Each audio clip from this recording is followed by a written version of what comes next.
Hello and welcome to SRIRAM's IAS. Now we all are aware of this thing that we are actually doing the Indian economy by SRIRAM sir, and this book is about I would say that we have completed around 2 chapters of this book. Today we will be starting with the 3rd chapter, and if you see that we have completed not only the 2 chapters, but in addition to it we have also addressed multiple other concepts like the concept of free economics or the story of free economics. Further, we already discussed about the production possibility curve, which is not mentioned in the book, and multiple other things or concepts which we are doing in this series. This is basically one thing that we are doing with the book. Every part of it, every word of the book is important, and that is why we are taking only those things which are mentioned in the book, and plus in addition to that, in order to make the concepts more clear and crisp, we are adding it with some value addition from my side. That is my contribution, and that is a reward for all those students who actually are doing this kind of hard work, that they are doing this book page to page. Now that was one thing. Second thing, today's lecture we will be starting with the third, I would say third chapter of this book. But before we start, I would like to highlight over here, or I would like to narrate a story. This is basically a quote which was written in the John Maynard Keynes's book, The General Theory of Employment, Interest and Money. So this quote goes like this, that if there was a treasury and this state has to fill all the old bottles or whatever the bottles are there, whether you find them in your neighborhood, plastic bottles, glass bottles, and what state does is, or the treasury of the state does, they fill these old bottles with banknotes and fill them all. Once they fill them all, they go and deposit them or bury them in the old coal mines. All we know that we have leftover coal mines, all those coal mines which went extinct from where coal was totally, I would say, mined, and we fill all those coal mines with those bottles which are full of banknotes or which are full of rupees.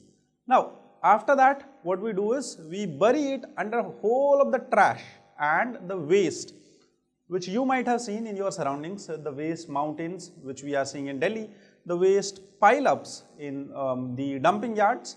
All this waste is brought and these bottles are buried under this waste.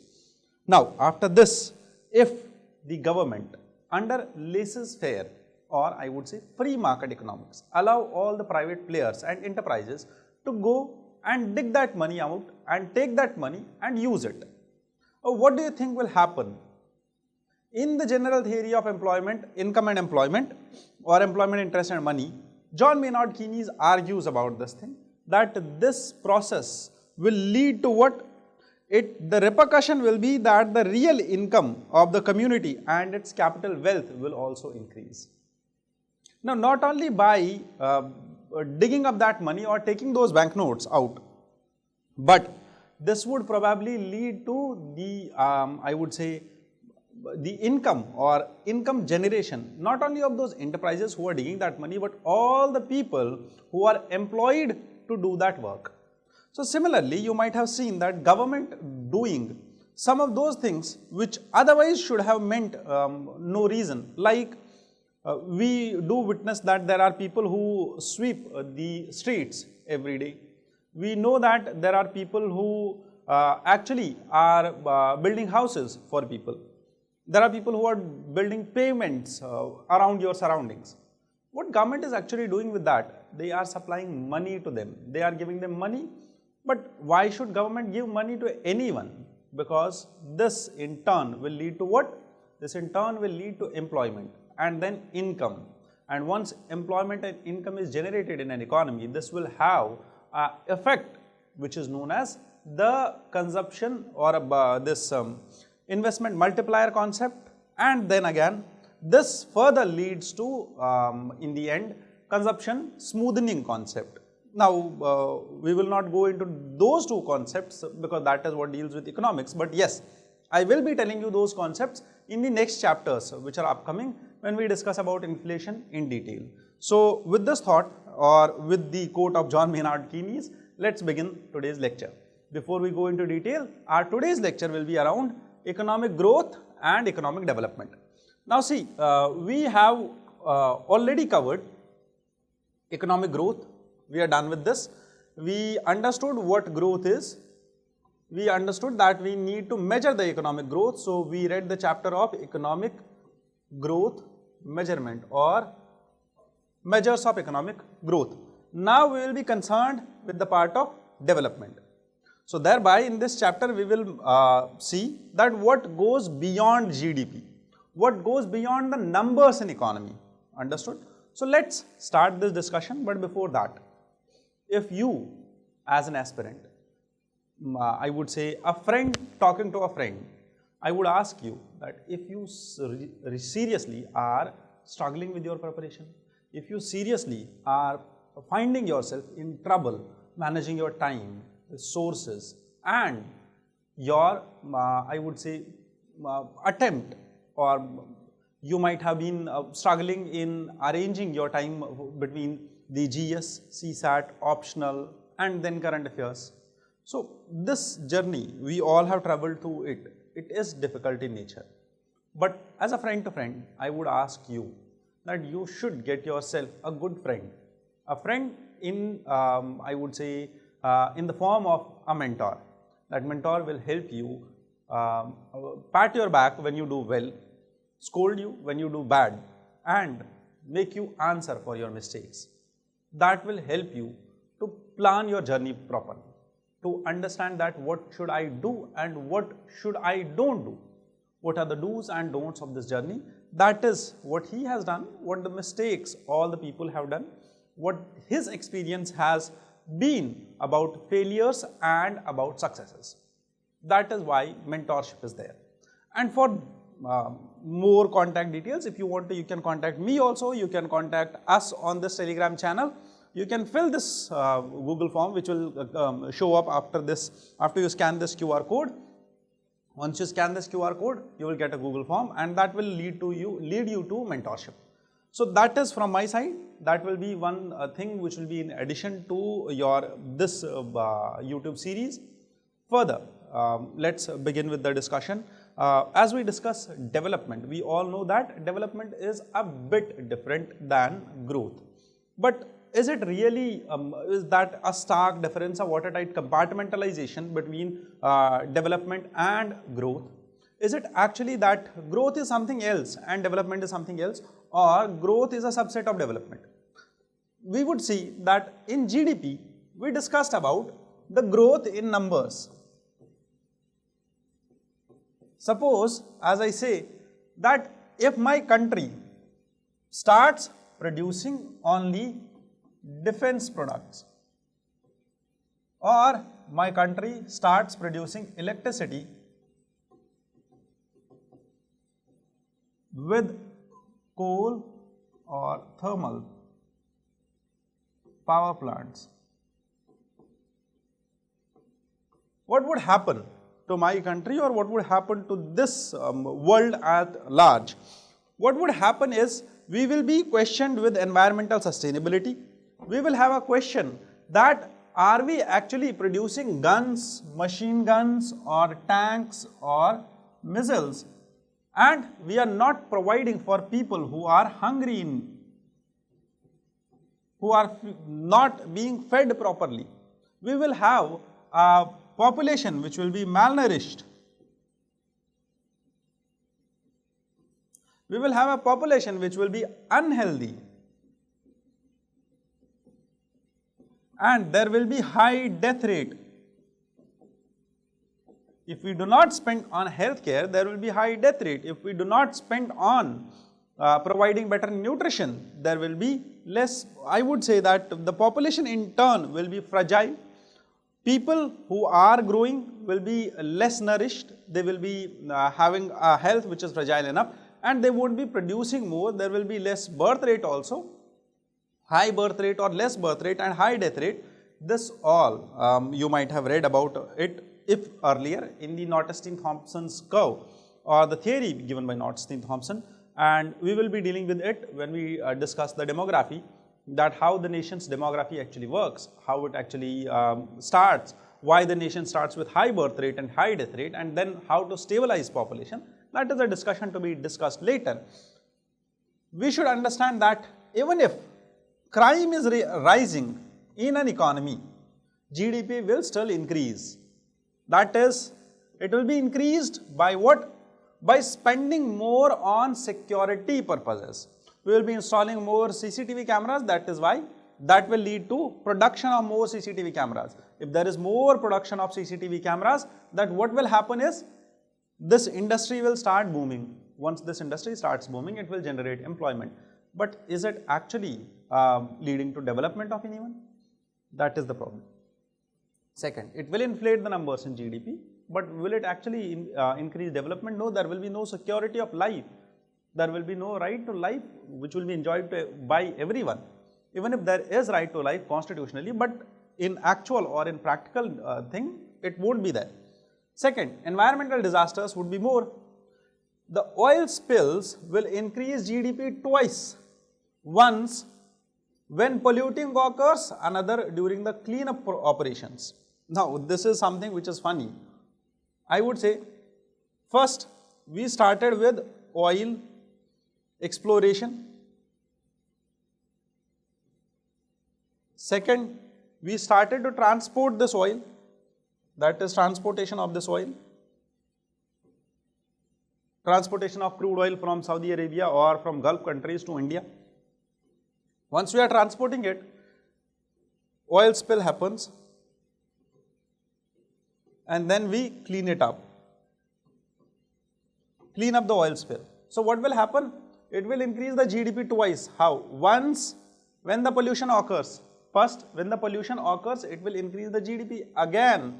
That is when the oil exploration happens. When you explore oil, when you extract it, when you mine or when you refine it, when you sell it, when you use it, it will all generate electricity, it will generate mobility, it will be used in transport, it will increase the, I would say, GDP. Second, the transportation cost of it will lead to increase in the transportation economy. Third, after the oil spill, there will be cleanup process. This oil spill has to be cleaned, whether using azotobacter or whether using any other method, or whether collecting the oil, setting it on fire, anything you do, it will lead to what? Again, employment of resources in terms of man, labor or money. This will again lead to increase in the numbers of GDP. So thereby, GDP may grow, but is it actually leading to directly, or is it directly leading to what? Growth in, is it directly leading to growth in development? That is something which is to be discussed. Pandemic years, the COVID-19 masks, they were increased, the sale of masks was increased. This added to GDP despite representing the crisis. AI displacement, as you might see that ChatGPT will boost the productivity and increase GDP, but it may question the employment, as you might have read if you are reading newspapers continuously. In this year only 25-26 or I would say in the first 3 quarters of this year, we have witnessed that every day around 500 people lost their job because of AI. Now that is how economy changes, that is how we need to understand economy, that is how we need to understand development. Understood? Now beyond GDP, what we need to understand that there are multiple other things which should be discussed to understand that leaving the numbers aside, leaving the growth numbers aside, despite of being that our GDP has grown to 3 trillion, 4 trillion, 10 trillion, we should understand that there is another dimension of it, that is development. For this development, we need to measure the development. Then only we will understand that what actually is developing. What are we doing? Because in GDP, we calculated GDP in terms of market price, basic price, factor cost, taxation, indirect taxes, subsidies. We calculated all of it. That is what gave us the numbers we are increasing. However, what we need to understand is, beyond GDP, we need to see what development humans are doing. What is inequality doing among us? How much are we increasing in terms of social progress? So thereby, economists have developed multiple indices, whether that is Human Development Index, Inequality Adjusted Human Development Index, social progress index, happiness report, gross national happiness, green GDP. We will discuss them all in this lecture. Starting with human development index. GDP might talk about what and how is economy doing, but human development index will talk about how are people doing. So thereby it emphasizes on capabilities and criteria for assessing development, not economic growth alone. Rather, it talks about development and growth both. I wouldn't say that explicitly, but implicitly it is about development. So development has a subset of, or the growth is a subset of development. Now moving further, there are three pillars of human development index. Human development index, three pillars to it.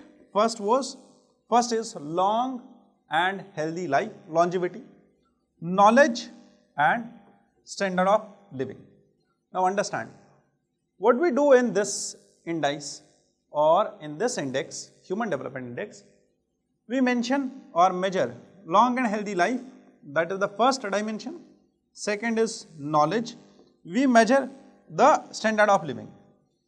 Now how to measure it? There should be an indicator to it, there should be a parameter to it, that how should we measure it. First we see life expectancy at birth, and once we see that, for example, in India currently we have a life expectancy of 70 or 72 years, say for example, this will lead to life expectancy index of all the countries. Knowledge will be measured in two terms. One is expected years of schooling, that if a child is born, he is of 2 years, 3 years or 4 years or 5 years age, now how many years of schooling is expected that he will go through. For example, in some societies, students have a high dropout rate in 10th class, 8th class, 12th class. That is how we decide how many years are expected to be or that this person will go for education. Mean years of schooling means that at the age of 25, how many years has he actually spent in the schooling, in college, school, high school or any other. This gives us the education index. And then standard of living will be measured as per the gross national income, but at purchasing power parity. This will give us the gross national income index. Now all these three indices, 1, 2 and 3 will be merged together, and then we will form the human development index. Clear? Now remember that if there is a score of 0.550, it means this country has low human development index.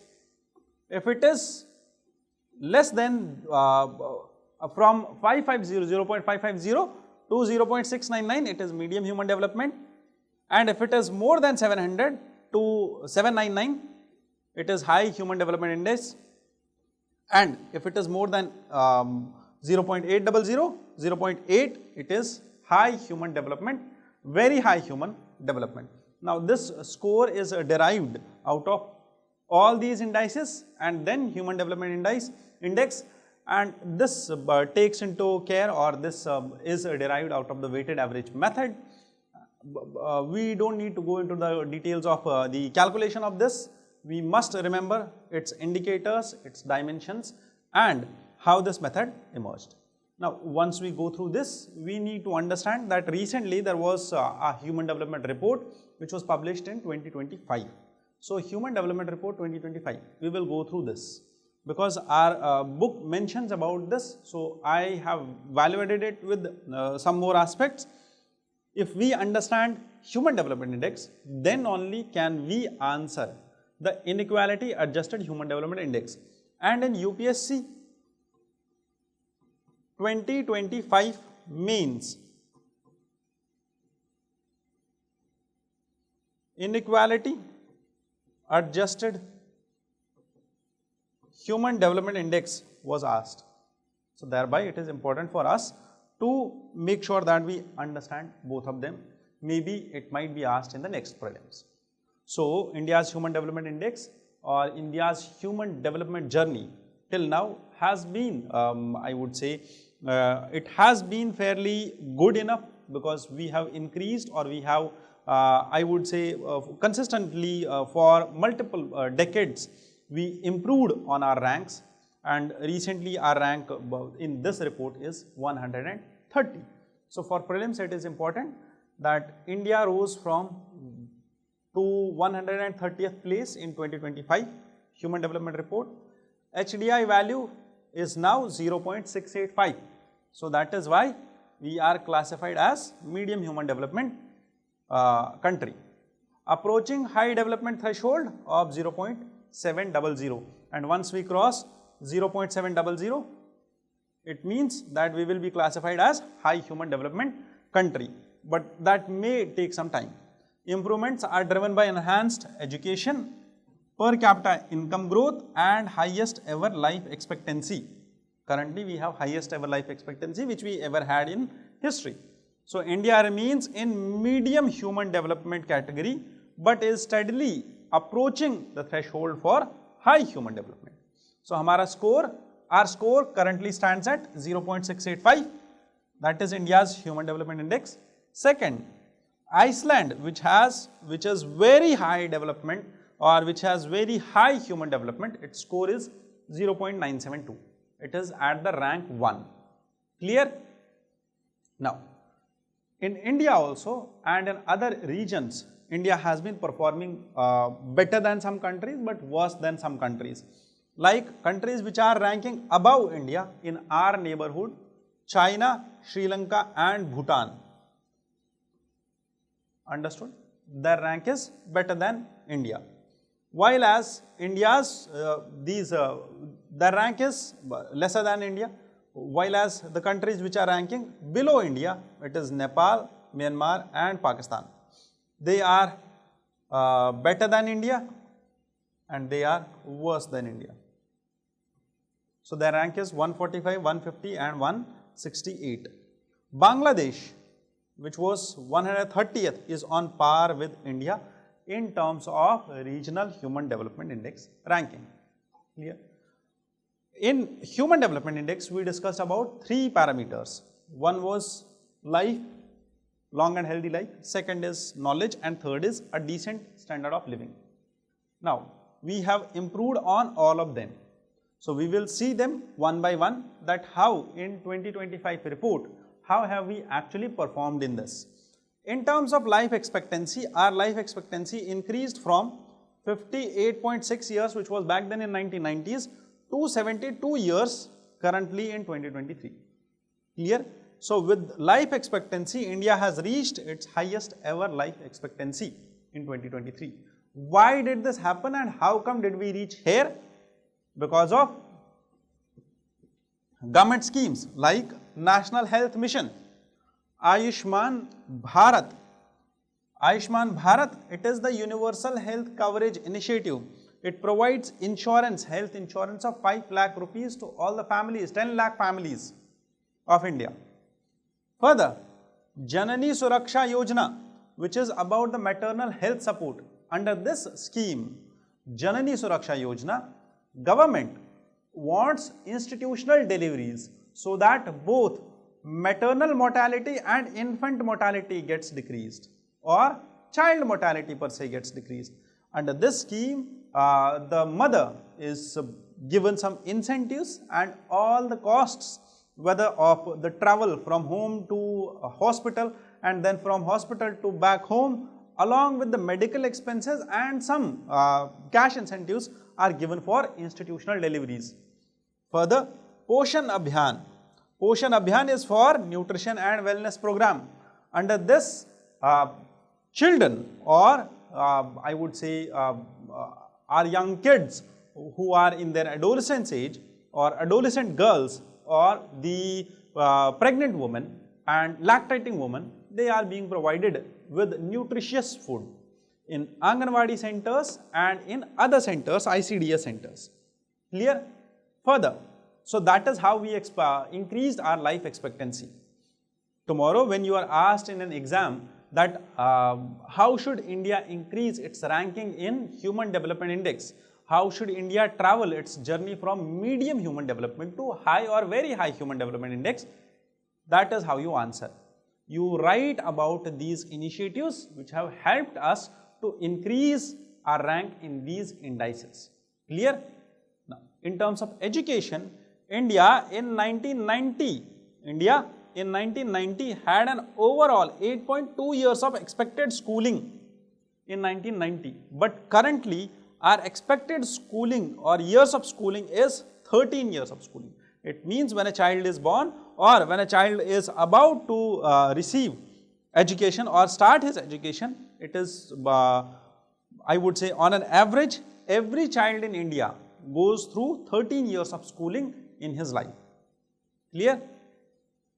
How did this happen? In 2009 we brought Right to Education Act, and in 2020 National Education Policy was launched. In the comment sections I want you to answer which constitutional amendment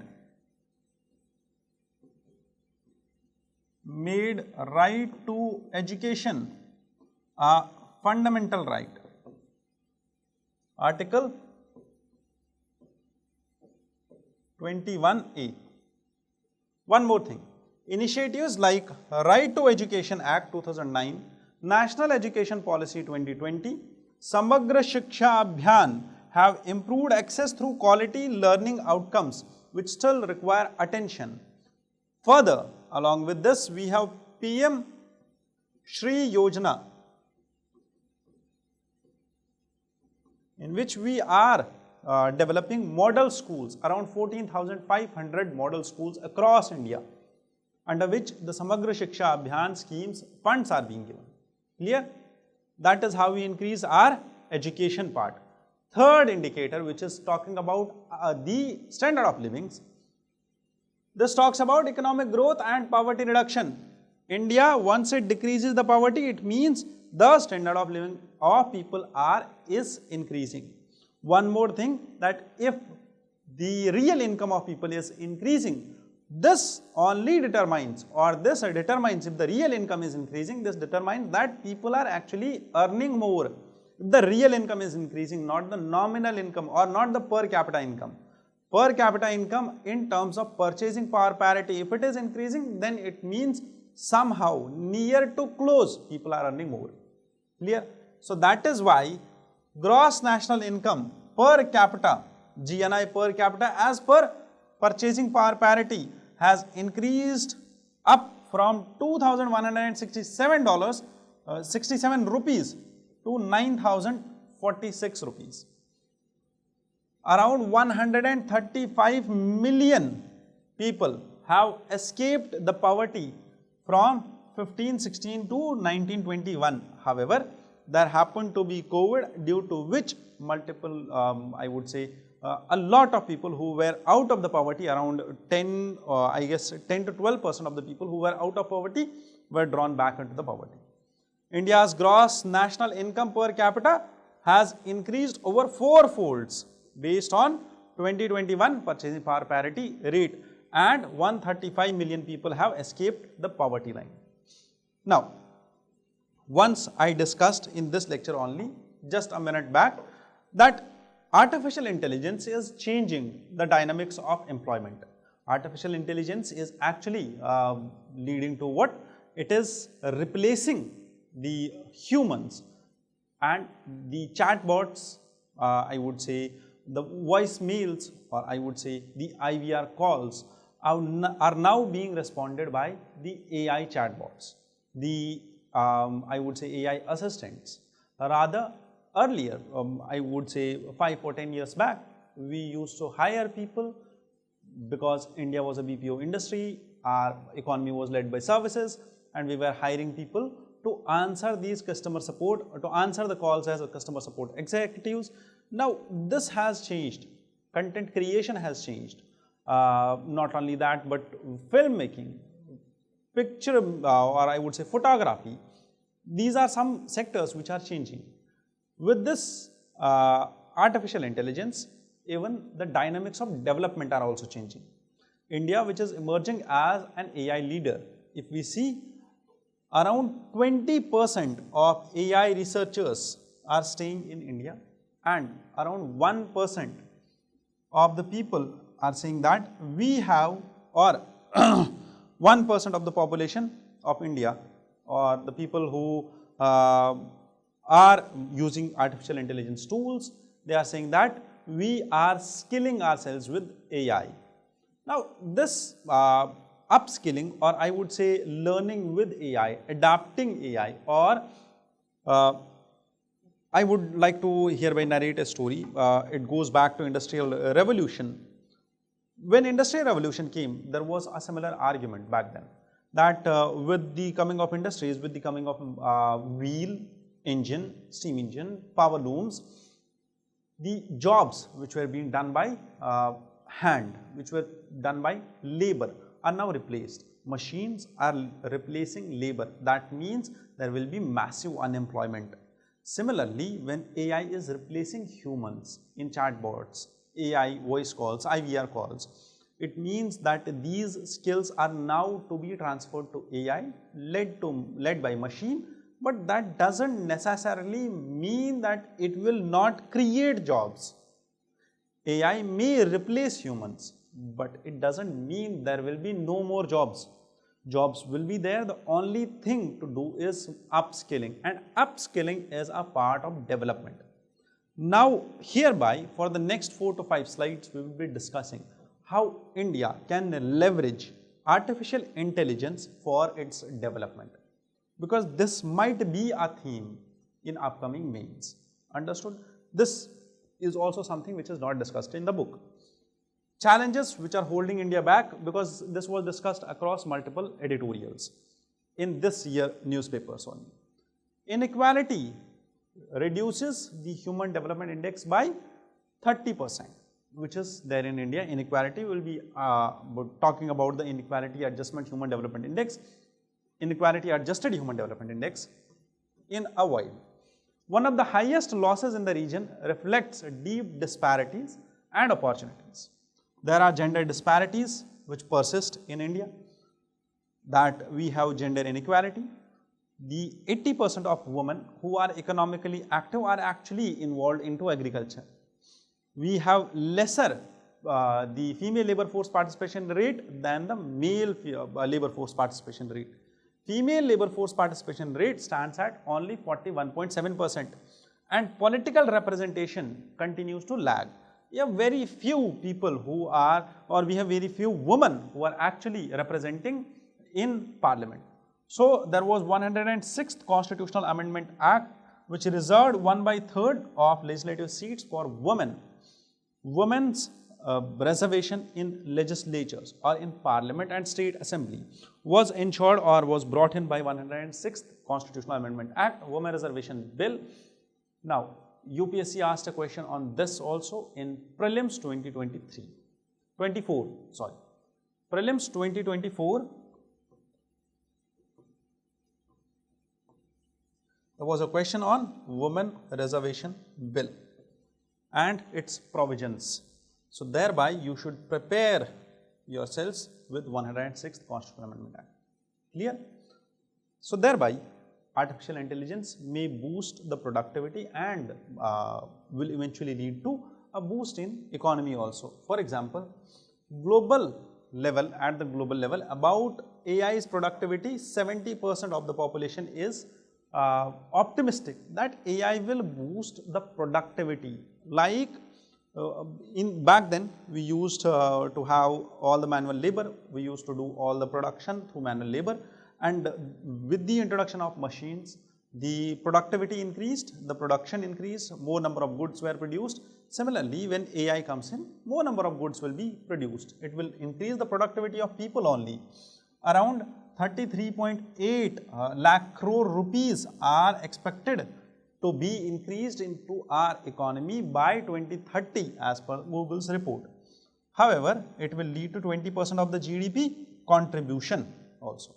So, the target is that AI is expected to help India reach $1 trillion digital economy target by 2028. So, our digital economy, other than the rest of the production, our digital production would be around $1 trillion by 2028. That is how AI is revolutionizing, AI is increasing productivity in economy. Further, we need to understand how it is helping us in healthcare. It enhances the diagnostics, it enhances accuracy, detecting the disease earlier, trying to develop more medicines, or I would say patient specific medicines. It streamlines operations, clinical workflows and monitoring the telemedicine. Medical education also has been revolutionized by the artificial intelligence. Clear? AI is transforming education also. You might have or you might have not learned about recently there was a case study from 2 panchayats of Tamil Nadu in which the kids who were 2-year, 3-year or 5-year old, they were exposed to artificial intelligence or they were instructed with the education through AI chatbots. And the surprise after that was that after 2 or 3 months of education and after 2 or 3 months of interactive learning with smart boards and with the touch, all the kids or the 2-year, 3-year kids were able to do those tasks which actually a grown-up kid of 6 or 8 years cannot do, like spotting an elephant, spotting a crocodile, or making balloons, making drawings. This all was possible with those kids when they were exposed to AI learning. That is how AI education will transform us. It will help us with the real-time support, like AI tutors can help you, explain you things real time which otherwise manually teachers were not doing or are less capable of doing that, because every time a teacher cannot address every student at every moment of time. Educators can identify learning gaps and monitor students' development more effectively. Clear? AI can help us in governance also, because it will help us in detecting frauds better. It can be multilingual in nature and the service delivery can increase because of the linguistic barriers, whether in terms of Hindi or English. India being a multicultural nation or multilinguistic nation, or I would say in our nation, languages change every few kilometers. So thereby AI can provide us with that governance in which every language can be learned by AI, and every language, every English word can be translated into regional languages, and the governance can reach really the doorsteps. Understood? So further, it can also help us in ensuring gender equality. How? Political representation can increase by 106th Constitutional Amendment Act. Economic empowerment, it can expand access to PM Mudra Yojana, Stand Up India, digital freelancing platforms. These are the measures which we can do in ensuring gender equality. STEM participation can be increased to promote women in the science, technology, maths, Vigyan Jyoti, flexible jobs will create support for this. Legal reforms can be brought in, like the Nirbhaya Fund and one-stop centers, which will enforce laws against the gender bias nature.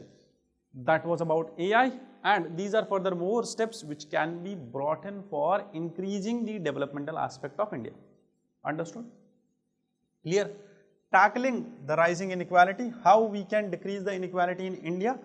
First, like the schemes, Mahatma Gandhi, the MG Narega scheme, which actually provided employment of 100 days to all the people, all the rural people, guaranteed 100 days employment, and this is now being reformed to, this was recently brought in, and the number of days of employment will be given 125 days of guaranteed employment. Further, we have employment, Prime Minister's Employment Generation Program, Jan Dhan Yojana for financial inclusion, and long-term strategies. Now, this all will help us to increase our score at Gini coefficient. Now, what is Gini coefficient and what is Lorentz curve? And Lorentz curve and Gini coefficient we will be discussing in the upcoming lectures. Clear? Further, we need to improve our health education. How to improve our health education? Not only investing in AI, but also increasing the funding and prioritizing universal health care, prioritizing universal access to nutrition. Teacher training and curriculum, we can improvise on teacher training and education curriculum as we have improvised in National Education Policy 2020. Further, tech-enabled education, as I gave you the example just now about the case study of children and in the Tamil Nadu panchayats. So thereby we can include technology in schools, in colleges and in high schools so that our education gets tech savvy. Learning AI from or leveraging AI for inclusion, how we can include more and more people, sabka saath, sabka vikas, how can we help all the people to come under the net of development. First, e-health monitoring, electronically health monitoring, or I would say AI enabled health monitoring. E-learning, agricultural advisories with ethical governance. Job creation, it will focus on manufacturing, green economy, infrastructure with skilling programs. Third, digital and financial inclusion. This will enhance through Jan Dhan Yojana, UPI, digital literacy campaigns. Now these are the points which you can directly use in your means. Clear? Further, that is all about inclusion, and this inclusion of all people in the developmental net is not a choice, but it is essential for all of us, because if everyone develops, everyone is a part of the developmental journey, then only we can ensure that we actually are developing at larger level. Understood? With this, we conclude today's discussion. For tomorrow, we will be discussing the Inequality Adjusted Human Development Index. We will discuss Planetary Pressures Index, Social Progress Index and multiple other indices. And tomorrow we will conclude this chapter of development. Clear? With this, I wish you all the best. Thank you for being here. Jai Hind.